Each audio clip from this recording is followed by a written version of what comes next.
कहीं ना आवा का करे झूठों उठा चलो भाई चलो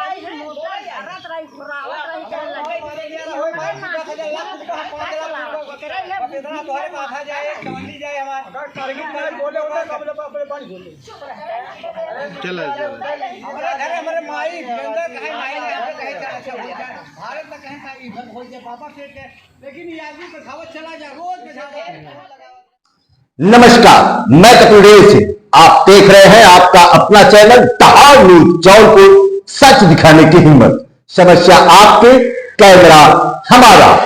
सेलुआ पार जमीनी विवाद मामले में आया नया मोड़। जिस व्यक्ति ने अपने आप को मीडिया से बताया पीड़ित, वही निकला दबंग आरोपी। जी हां, प्राप्त जानकारी के अनुसार उत्तर प्रदेश के जनपद जौनपुर के मनियाहू कोतवाली क्षेत्र के सेलुआ पार ग्राम सभा में सुरेश यादव और राजकुमार यादव के बीच जमीन का विवाद चल रहा है। जैसा कि आप विजुअल में देख पा रहे हैं, मीडिया के सामने राजकुमार ने अपने आप को पीड़ित बताया। उसने बताया कि सुरेश यादव उनकी जमीन पर जबरदस्ती मकान का निर्माण कर रहे हैं, जबकि मामला उल्टा निकला।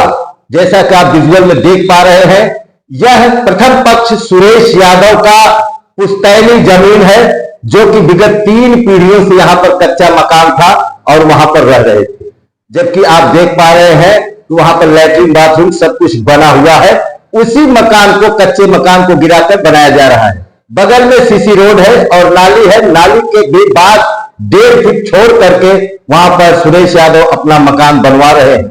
वहीं राजकुमार यादव ने कल मीडिया के सामने रूबरू होकर यह बताया कि वहां पर मेरे नंबर की जमीन है। जबकि इस बारे में जब हमारे संवाददाता ने लेखपाल पीयूष शुक्ला से बात किया तो उन्होंने कहा कि वहां पर राजकुमार के जमीन का एक भी हिस्सा वहां पर नहीं है, वो जबरदस्ती कर रहे हैं। वहीं उप जिलाधिकारी मनियाहू कुणाल गौरव से जब इस बारे में बात हुई तो उन्होंने भी बताया कि वो पुश्तैनी आबादी की जमीन है और जीएस और जल खाते की जमीन, वहां से सरकारी जमीन काफी दूरी पर है। वहां पर दूसरे पक्ष राजकुमार यादव का कुछ भी जमीन नहीं है। तो आप समझ सकते हैं कि किस प्रकार से राजकुमार यादव ने मीडिया को गुमराह करके झूठी बात को सच करने में अपनी तरफ से कोई कसर नहीं छोड़ा। अब मैं आपको कुछ पहलू दिखाता हूं कि आप देखेंगे तो आप कहेंगे कि नहीं, ये बात सत्य है। मैं आपको बताऊं कि मैं आपको वो चीज दिखाता हूं जिसमें लेखपाल ने लिख करके दिया है कि यहां पर विपक्षी राजकुमार यादव का जमीन का एक भी हिस्सा नहीं है और ये विगत 50 साल के ऊपर से इस जमीन पर मकान बना हुआ था। वहां पर प्रथम पक्ष सुरेश यादव अपना मकान बनवा रहा है। दूसरा मैं दिखाता हूं कि किस प्रकार से दूसरे पक्ष जो राजकुमार यादव है, जो अपने आप को पीड़ित बता रहे थे, वो मिस्त्री के ऊपर लाठी और डंडे लेकर किस तरह से मारपीट करने में आमादा है। जैसा कि आप विजुअल में देख पा रहे हैं, ये विजुअल मैं आपको दिखा रहा हूं कि मिस्त्री को किस तरह से लाठी और डंडे से मारने की कोशिश की जा रही है।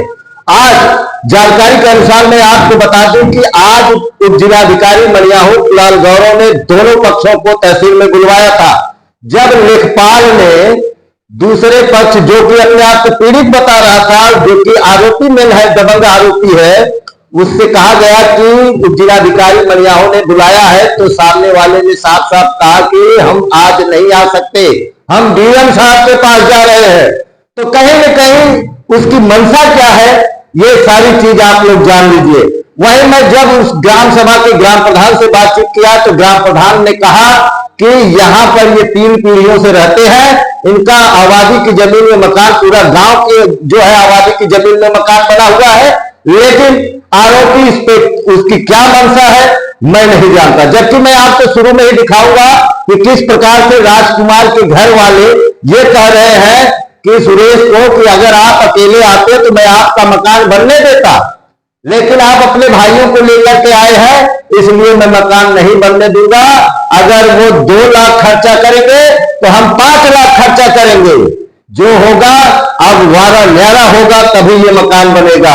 तो इस प्रकार की दबंगई भरी बात अगर अपने आप को पीड़ित कहने वाला व्यक्ति करे तो आप खुद अंदाजा लगा सकते हैं कि पीड़ित कौन है और दबंग कौन है।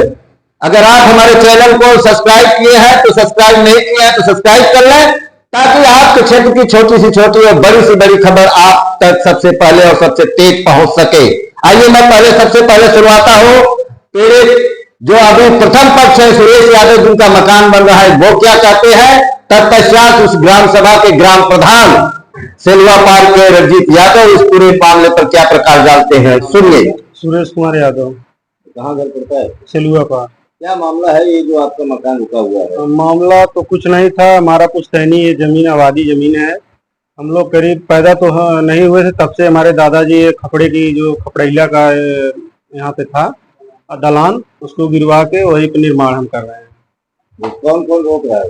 राजकुमार हैं, यादव हैं, और महेंद्र यादव हैं, विजय बहादुर यादव हैं, और उनके लड़के हैं। तो क्या यहाँ पर आपने राजस्व विभाग को बुलवाया था? राजस्व विभाग मौका देख के रिपोर्ट लगवाए हैं कि ये आबादी की जमीन है, पुश्तैनी है, और मौका देख के उन्होंने रिपोर्ट लगाया। एसडीएम सर भी आदेश दिए सब कि अपना निर्माण जो है करवाओ। निर्माण कराने के लिए कहे? हमको प्रमाणित करके दे दिए। मतलब उनकी जमीन आप वहाँ पर नहीं है? नहीं, ने लिख के दिया? हाँ, उनकी जमीन नहीं है। ग्राम प्रधान ने आपके लिए क्या लिख के दिया? ग्राम प्रधान जो है लिख के दिए कि जो है कि मूल निवासी यहाँ के हैं, पुश्तैनी आबादी है हमारी, यही हमको प्रमाणित करके दिए। मतलब यहाँ पर उनकी जमीन का कोई नहीं, कोई हिस्सा नहीं उनका। फिर क्यों विवाद कर रहे हैं? पता नहीं, अब समझे में नहीं आ रहा है उनका। बोल रहे हैं कि वो तालाब पे जमीन है, ये है वो है। हम लोग बहुत लंबे समय से यहाँ बसे हुए हैं। क्या चाहते हैं यही कि हमारा जो निर्माण है, पुराना दलान जो गिरा के हम बना रहे हैं, उस पर हमारा निर्माण कराया जाए, यही चाहते हैं। एक बार अपना परिचय बताएं, क्या नाम है आपका? रणजीत कुमार यादव, प्रधान सेलुआ पार। अच्छा, ये क्या मामला है? कल से बड़ा तूल पकड़ा हुआ है कि मकान बन रहा है, मकान को रोका जा रहा है। दूसरा पक्ष जो राजकुमार है वो समाधान दिवस पर एक एप्लीकेशन दिए थे। क्या है पूरा प्रकरण, ये बताइए। आप ग्राम के प्रधान हैं, आपको तो मालूम होगा कि सरकारी जमीन है, किनकी जमीन है, विपक्षी की जमीन है, किसकी जमीन है, इसमें जरा प्रकाश डालें। ये जमीन सुरेश की बहुत पहले से, और सुरेश के दादाजी वहाँ रहते थे, और मकान और पहले से बना था। इनका शौचालय बना है और छप्पड़ था, सारा सिस्टम इनका पहले से बहुत पुरानी जमीन है। क्या वो सरकारी जमीन है? सरकारी जमीन तो वहाँ नहीं है, दूसरे जगह कहीं हो तो अलग चीज है। और जो विपक्षी ने आरोप लगाया कि उनका जमीन वहाँ पर है जहाँ ये मकान बनवा रहे हैं, तो ये तो राजस्व का मैटर है, राजस्व विभाग को तुरंत तो निकलवा सकते हैं, जहाँ उनका है आप ले, वो क्या दिक्कत है। लेकिन वर्तमान जगह पे नहीं है। वर्तमान जगह पे उनका नहीं है। जैसे इंटरलॉकिंग जो आरसीसी हुआ है वो भी आपने ही करवाया होगा? नहीं, वो बहुत पहले की है। अच्छा, वो पहले की इंटरलॉकिंग नाली पहले की है। अच्छा जी, प्रमुख कोटे से बना? जी। मतलब आप भली बात जानते हैं कि वहाँ सरकारी जमीन नहीं है और उनकी जमीन है। जी। ये सुरेश की जमीन? सुरेश की। उनके दादाजी वहाँ पहले से ही रहते थे। कितना साल पहले थे? अरे तो जब से हम पैदा हुए तब से वहाँ देख रहे हैं।